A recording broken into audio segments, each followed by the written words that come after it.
ngày na zo ma chuam tu Christan nin ron zong ruai ring faleng te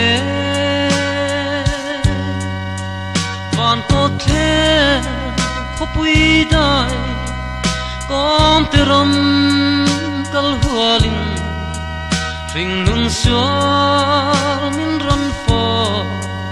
kalvari tlangeyan din mangai vangani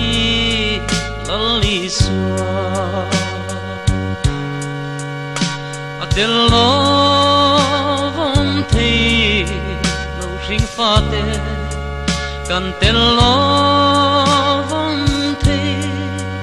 van ro pui po nei tung ring fate tello chua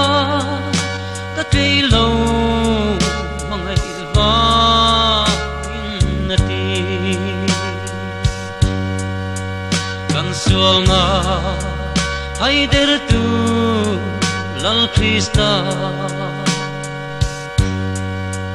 ring nun suwa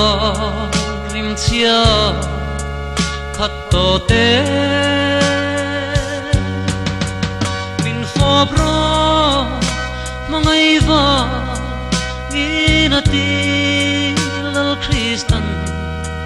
sual rim nam rim tui bun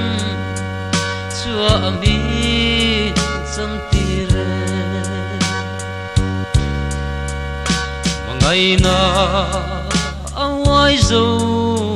lal Kristan bia thune alan ring faleng te an khil ro ka mangai sual vanga thi tonu azuna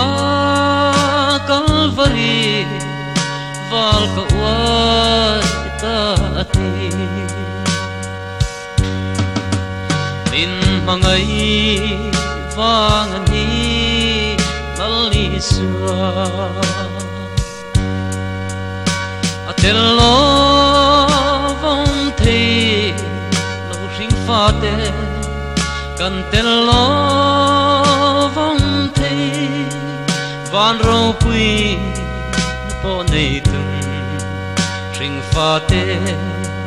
tello chua ka trei lo mangai va in ti mangai na zo ma chuam tu Kristan kan sak min chia te tha bo to i beramo om har thu van ne min ko li par moi te in kan sak min chia tha ngày na zo ma chuam tu Kristan anena min shuai ka mangai vangi beramo Krista